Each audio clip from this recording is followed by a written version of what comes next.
விருதுநகர் மாவட்டம் அருப்புக்கோட்டையில் நடைபெற்ற போராட்டத்தில் பெண் டிஎஸ்பி மீது தாக்குதல் நடைபெற்றுள்ளது.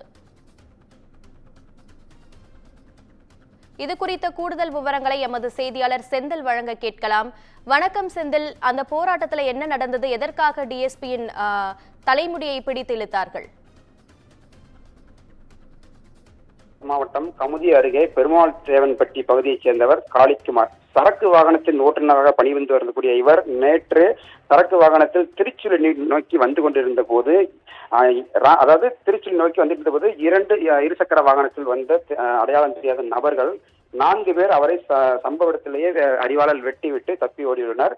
அவரை அருப்புக்கோட்டை அரசு மருத்துவமனைக்கு அழைத்து சென்ற போது அவர் உயிரிழந்து விட்டதாக தெரிவித்தனர்.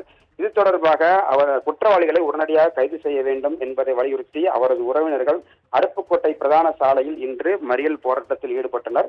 இந்த மறியல் போராட்டத்தில் ஈடுபட்டவர்களை போராட்டக்காரர்களை கலைக்க முயன்ற போது காவல்துறையினருக்கும் போராட்டக்காரர்களுக்கும் இடையே வாக்குவாதம் என்பது ஏற்பட்டது. இந்த வாக்குவாதத்தில் அருப்புக்கோட்டை டிஎஸ்பி காயத்ரி தலைமையிலான போலீசார் அவர்களை கட்டுப்படுத்த முயன்ற போது டிஎஸ்பி முடியை பிடித்து அந்த போராட்டக்காரர்கள் இழுத்துள்ளனர். இது தொடர்பாக அவர்களுக்கிடையே கடுமையான வாக்குவாதம் மற்றும் தடியடி என்பது நடத்தப்பட்டது. தொடர்ந்து போராட்டக்காரர்கள் அதிகம் இருப்பதன் காரணமாக போராட்டக்காரர்களை கட்டுப்படுத்த முடியாத சூழ்நிலை காவல்துறை நிலவியது.